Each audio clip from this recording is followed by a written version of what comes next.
मोटोरोलाने आज एक नवीन phone launch केलाय आणि आतापर्यंतच्या आपल्या सगळ्या पॅटर्नला तोडून काहीतरी नवीन देण्याचा प्रयत्न केलाय.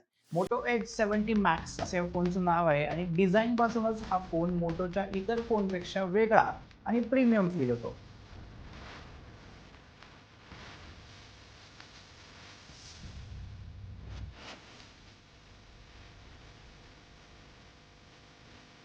फीचर्स म्हणाल तर फ्लॅगशिप लेवलचे फीचर्स यात आहेत. काही बाबतीत हा फोन थोडा डिसअपॉइंट देखील करतो, पण ओव्हरऑल पॅकेज म्हणाल तर मस्त वाटतंय. बाकी या फोनचं डिझाईन बघून मला सगळ्यात आधी सॅमसंग गॅलेक्सी S25 आठवला, का ते तुम्हाला कळेलच. बाकी हा फोन कसा आहे, त्यात काय काय फीचर्स आहेत आणि हा फोन व्हॅल्यू फॉर मनी आहे का, हे सगळं आपण आजच्या व्हिडिओमध्ये पाहणार आहोत. पण व्हिडिओला सुरुवात करण्यापूर्वी चॅनलला सबस्क्राईब करून घ्या. मी सुदेश आणि तुम्ही पाहताय टेक भारी. सुरुवात करूया फोनच्या डिझाईन पासून, कारण मोटोने यात एकदमच बदल केलाय. मोटोच्या एच सिरीजची आतापर्यंतची ओळख होती क्वाड कर्व डिस्प्ले, पण हा फोन एच सिरीज मधला असून देखील यामध्ये फ्लॅट डिस्प्ले देण्यात आलाय, जे आजकालच्या बहुतांश प्रीमियम फोन मध्ये दिसतो. दुसरा सगळ्यात मोठा बदल म्हणजे फोनची मागची बाजू. मोटोचा फोन म्हणलं की मागे विगन लेदर असणार हे फिक्स होतं, पण यामध्येही बदल करण्यात आला असून मोटो H70 मॅक्स मध्ये चक्क ग्लास बॅग देण्यात आलाय. फोनच्या बॉडीमध्ये अल्युमिनियम फ्रेम आहे. एकूणच डिझाईन जर पाहिलं तर पटकन सॅमसंग गॅलेक्सी S25 ची आठवण येते. फ्लॅट डिझाईन आणि ग्लास बॅकमुळे इन हँड फील एकदम प्रीमियम होतो. कॅमेरा मॉड्यूल मात्र मोटोचं नेहमीचं स्क्वेअर शेपचं दिलंय. सेफ्टीच्या बाबतीत म्हणाल तर फोनच्या बॉडीला मिलिटरी ग्रेड सर्टिफिकेशन मिळालंय. सोबतच वॉटर अँड डस्ट प्रोटेक्शनसाठी फोनला IP68 आणि IP69 रेटिंग मिळाली आहे. डिस्प्लेला देखील कॉर्निंग गोरिल्ला ग्लास 7 आहे, विक्टसचं प्रोटेक्शन आहे. सो सेफ्टीच्या बाबतीत एकदम टॉप क्लास असा हा फोन आहे. पोर्ट्स अँड बटन्स नेहमीचेच मिळतात. सोबतच मोटोरोलाने या फोनमध्ये एक डेडिकेटेड AI की देखील दिली आहे. डिस्प्लेच्या बाबतीत बोलायचं झालं तर कंपनीने क्लेम केलाय की हा या सेगमेंटमधला सगळ्यात फास्ट क्वाड HD+ डिस्प्ले आहे. 6.82 इंच मोठा असलेल्या या डिस्प्लेमध्ये 2K रिझोल्युशनचा LTPO AMOLED पॅनल दिलाय. हा डिस्प्ले 144 हर्ट्झचा रिफ्रेश रेटला सपोर्ट करतो आणि यामध्ये तब्बल 7000 निट्सची पीक ब्राईटनेस दिली आहे. उन्हात डिस्प्ले नीट दिसायसाठी 2.5 ते 3000 निट्सची ब्राईटनेस पुरेशी असते. यामध्ये त्याच्यात डबल ब्राईटनेस दिली आहे. HDR कंटेंट सपोर्ट आहे. सोबतच डिस्प्लेला DCI P3 colour gamete support देखील देण्यात आलाय. सोबतच डॉल्बी ॲटमॉस स्पीकर मिळत आहेत, त्यामुळे मल्टीमीडिया एक्सपिरियन्स एकदम चांगला होतो. परफॉर्मन्सच्या बाबतीत म्हणाल तर या फोनमध्ये क्वालकॉमचा लेटेस्ट स्नॅपड्रॅगन 8 Gen 5 चिपसेट देण्यात आलाय. फ्लॅगशिप लेवलचा चांगला आणि स्ट्रॉंग असा हा प्रोसेसर आहे. याचा अंतुतो स्कोअर 3 मिलियनच्या वर आहे. शिवाय LPDDR5X रॅम आणि UFS 4.1 स्टोरेज दिलाय. हेवी गेमिंग, मल्टीटास्किंग आणि AI बेस्ड ॲप वापरताना अजिबात लॅग जाणवणार नाही. गेमिंगच्या दृष्टीने या फोनमध्ये मोठा वेपर कूलिंग चेंबर दिलाय, त्यामुळे लॉंग गेमिंग सेशन्समध्ये देखील फोन गरम होत नाही. हा फोन COD सारख्या हेवी गेम्समध्ये देखील कंटिन्यू 120 FPS सपोर्ट देतो, असाही कंपनीने क्लेम केलाय. आणि गेमिंगसाठी बायपास चार्जिंग दिले, सो गेमर्ससाठी हा फोन चांगला आहे. सॉफ्टवेअरच्या बाबतीत बोलायचं झालं तर Android 16 out of the box मिळतोय. मोटोचं नेहमीचं क्लीन असलेलं हॅलो UI देखील दिलंय. यामध्ये अजिबात ऍड्स नसतात. थोडेसे प्री इन्स्टॉल ॲप्स, ग्लान्स वगैरे गोष्टी आहेत, पण ते सेटअप करताना तुम्ही डिसेबल करू शकता. सोबतच यामध्ये मोटोचा स्वतःचा AI असिस्टंट किरा देखील देण्यात आलाय. यात real time translation, AI powered search, text summarization आणि AI असिस्टेड फोटो एडिटिंग असे फीचर्स मिळतात. शिवाय मगाशी सांगितलेली डेडिकेटेड AI की देखील कस्टमाइज केली जाऊ शकते. अपडेट्सच्या बाबतीत देखील हा फोन मागे नाहीये. 3 वर्षांचे सॉफ्टवेअर आणि 5 वर्षांचे सिक्युरिटी अपडेट्स कंपनीने प्रॉमिस केलेत. सो लॉंग टर्म यूजसाठी देखील हा फोन चांगला आहे. कनेक्टिव्हिटीच्या बाबतीत बोलायचं झालं तर हा फोन अगदी टॉप आहे. 17 5G बँड सपोर्ट करतात, Wi-Fi 7 मिळते, ब्लूटूथ 6.0 मिळतंय आणि NFC सपोर्ट देखील आहे. सोबतच eSIMचा देखील सपोर्ट आहे. आता बॅटरी आणि चार्जिंग बद्दल बोलूया, कारण इथे मोटोरोलाने खरंच धमाका केलाय. या फोनमध्ये तब्बल 7100 mAh क्षमतेची मोठी बॅटरी देण्यात आली आहे, जी 58 तासांचा बॅकअप देते असा कंपनीचा क्लेम आहे.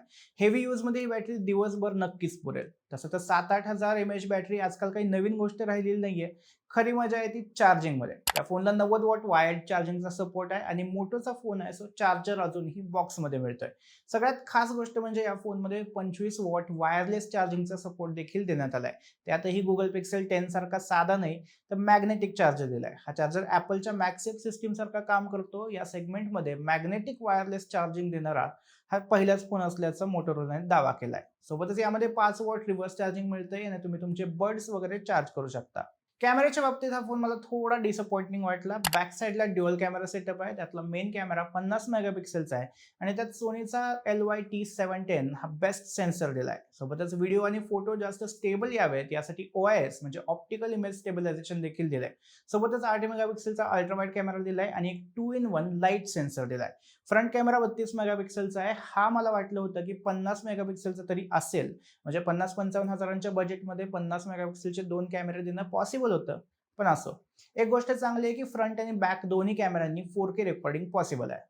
आता सगळ्यात मेन मुद्दा किंमत. 2 व्हेरियंट्स लॉन्च केलेत. बेस व्हेरियंटमध्ये 8GB रॅम आणि 256GB स्टोरेज देण्यात आलंय. याची किंमत ₹55,000 आहे. सध्या लॉन्च ऑफरमध्ये हा तुम्हाला 50,000 मिळू शकतो. टॉप व्हेरियंटमध्ये 12GB रॅम आणि 256GB स्टोरेज मिळतंय. याची किंमत ₹60,000 आहे आणि लॉन्च ऑफरमध्ये हा तुम्हाला 55,000 मिळतोय. हा फोन तुम्हाला एक्सक्लुझिव्हली फ्लिपकार्टवर मिळेल. बाकी या प्राइस पॉइंटला हा फोन व्हॅल्यू फॉर मनी वाटतो का? याचं उत्तर सध्याच्या मार्केटमध्ये तरी हो असंच देता येईल. अर्थात डोळे झाकून हा फोन घ्या असंही काही मी म्हणणार नाही. का ते सांगतोच. या फोनचा USP त्याची मोठी बॅटरी, वायरलेस चार्जिंग आणि डिझाईन आहे. या 3 गोष्टींसाठी तुम्ही हा फोन नक्कीच घेऊ शकता. स्पेशली वायरलेस चार्जिंगसाठी, कारण या बजेटमध्ये हार्डली कोणी वायरलेस चार्जिंग देतंय. बाकी मी सुरुवातीला म्हणलं होतं की हा फोन बघून Samsung Galaxy S25 आठवतो, तर त्याच्याशी कंपेअर करायचं म्हणलं तर Samsungकडे जास्त चांगला म्हणजे 8 Gen 5 Elite हा प्रोसेसर मिळतोय. कॅमेरा अर्थातच Samsungचे जास्त चांगले असतात आणि Samsung जवळपास सेम बजेटमध्ये जास्त अपडेट्स आणि ड्युरेबिलिटी देते. बाकी Samsungची काही लिमिटेशन्स आहेत, ते म्हणजे यामध्ये वायरलेस चार्जिंग मिळत नाही आणि बॅटरी अगदीच लहान म्हणजे 4000 mAh एवढी आहे. याच बजेट रेंजमध्ये बघाल तर मोटोरोलाचा सिग्नेचर हा देखील एक चांगला फोन आहे. यामध्ये तुम्हाला 50 मेगापिक्सेलचे 4 कॅमेरे मिळतात. म्हणजे मागच्या बाजूला 3 कॅमेरे आहेत. यात 50 मेगापिक्सेलची टेलिफोटो लेन्स देखील आहे. सोबतच सेल्फी कॅमेरा देखील 50 मेगापिक्सेलचाच आहे. यात बॅटरी मात्र थोडी लहान मिळते आणि वायरलेस चार्जिंग नाहीये. सो या गोष्टी लक्षात ठेवाव्या लागतील. यासोबतच बजेटच्या मानाने आणखीन एक फोन आपण कंपेअर करू शकतो, तो म्हणजे Google Pixel 10a. यामध्ये देखील तुम्हाला 50,000च्या रेंजमध्ये 8GB 256GB सेटअप मिळतोय. कॅमेरा तर पिक्सेलचे चांगलेच असतात. 48 मेगापिक्सेल आणि 13 मेगापिक्सेलचा ड्युअल कॅमेरा सेटअप बॅक साईडला मिळतोय. फ्रंट कॅमेरा मात्र थोडा छोटा म्हणजे 13 मेगापिक्सेलचा आहे.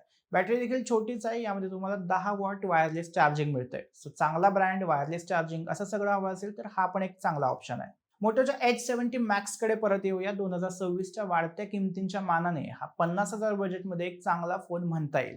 तुम्हाला घ्यायचा असेल तर काही गोष्टी लक्षात घ्या. एकतर याचं बेस मॉडेल घेण्याऐवजी थोडे जास्त पैसे घालून टॉप मॉडेल घ्या. लॉंग टर्मसाठी म्हणजे जेव्हा फोनमध्ये भरपूर ॲप्स येतील, भरपूर फोटो, व्हिडिओनी स्टोरेज भरून जाईल, तेव्हा कदाचित प्रोसेसिंगसाठी 8GB रॅम कमी पडू शकते. सो 12GB रॅमचा व्हेरियंट प्रेफर करा. दुसरी एक गोष्ट म्हणजे आधी आपण एखादा फोन लॉन्च झाला की त्याचे भरपूर रिव्ह्यू यायची वाट बघायचो. म्हणजे 1 महिन्यानंतर कसा आहे, 6 महिने वापरल्यानंतर कसा वाटतो, हे व्हिडिओ बघून मग आपण तो फोन घ्यायचा का नाही ते ठरवायचं. तर आता तसं काही करू नका. आजकाल फोन लॉन्च झाल्यानंतर 7-8 दिवसात त्याची किंमत वाढतीये. त्यामुळे हा फोन घ्यायचाच असेल तर लॉन्च ऑफर आहे तोपर्यंतच घ्या, नंतर खूप उशीर होऊ शकतो. आजच्या व्हिडिओसाठी एवढंच. बाकी तुम्हाला हा फोन कसा वाटला आणि तुम्ही हा घेण्याचा विचार करताय का? कमेंटमध्ये सांगा आणि टेक भारीला सबस्क्राईब करायला विसरू नका.